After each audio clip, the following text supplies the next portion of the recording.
Bwana awe nanyi.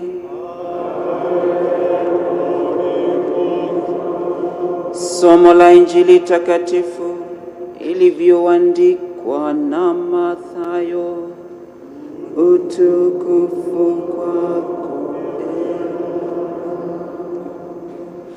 Wakati ule Yesu alisema, ole wenu waandishi na Mafarisayo, wanafiki!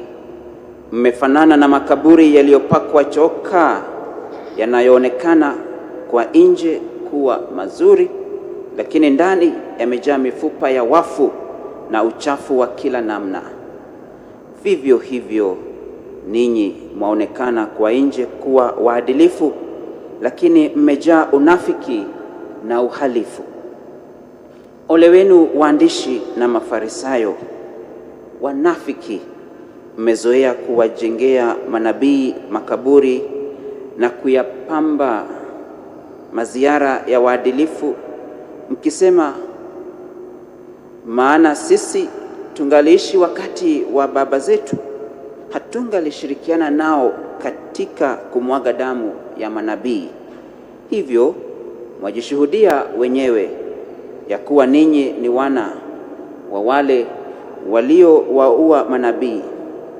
Haya, imalizeni kazi walioianza baba zenu. Injili ya Bwana.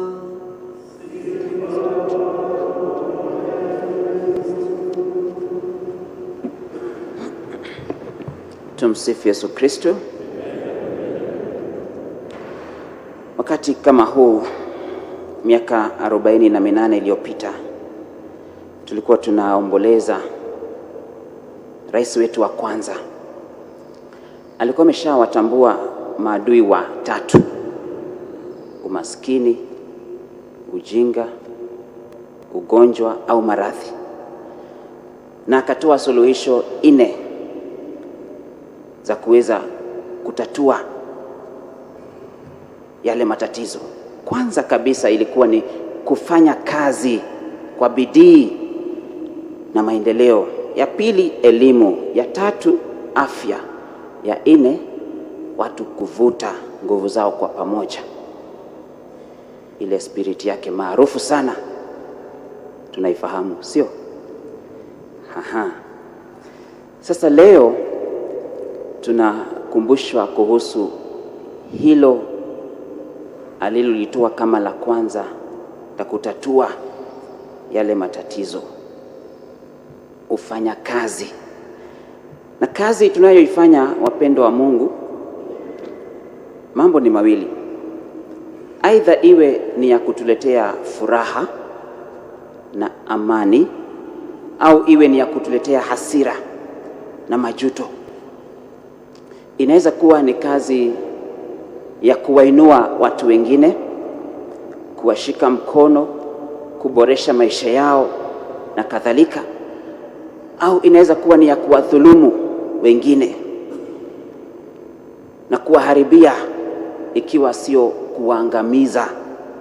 kuangamizia watu wengine maisha yao.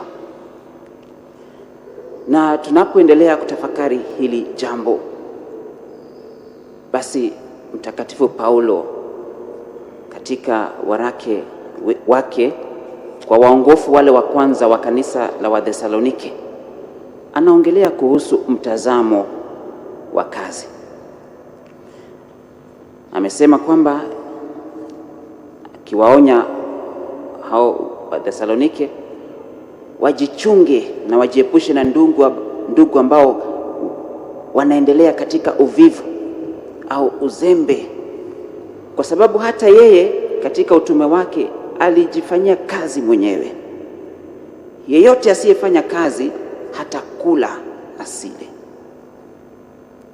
Kuna huyu mwanafunzi mmoja ambaye aliomba mawaidha, akaenda kwa mhubiri moja, one priest, akamuuliza, ni kazi gani iliyo rahisi kabisa naweza ifanya?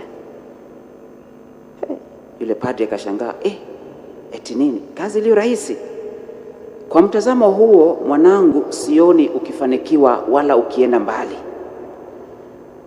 kwa sababu ikiwa unataka kuwa wakili lazima upende kitabu, lazima usome zaidi. Hauwezi biashara, hauwezi udaktari, itabidi usahau kabisa udaktari au hata ukasisi, kwa sababu huduma zote zinahitaji mtu kujikakamua na kufanya kazi kwa bidii. Mahali tunajua maisha ni rahisi ni kaburi peke yake. Sasa chaguo ni lako. Mtakatifu Paulo ametuambia vizuri sana, asiyefanya kazi hata kula asile. Umuhimu wa kazi katika maisha yetu ili tuweze kuendelea. Tukiwa watoto tukilewa na wazazi walikuwa wanatuambia, usipofanya kazi leo, kesho shughuli zako ndizo zitakufanya uamke. Wewe endelea kulala, ni shida yako.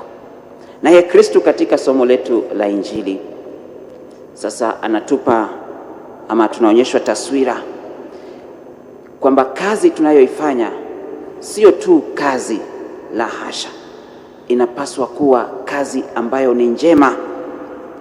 Hawa ambao ni Mafarisayo na waandishi wanaitwa wanafiki kwa sababu wanataka tu kujionyesha nje kwamba ni watu wema, lakini hawashughulikii ile kazi ya ndani ambayo ni usafi wa mioyo. Kwa hivyo asubuhi ya leo tunapokuja mbele za Mungu, ni vyema kabisa hata tujipongeze kwamba tunahangaikia hata mioyo yetu, sio tu nje ama tuonekane na watu kwamba tunafanya kazi tunajikakamua, lakini hata mioyo yetu, uhusiano wetu na Mungu pia tunaofanyia kazi.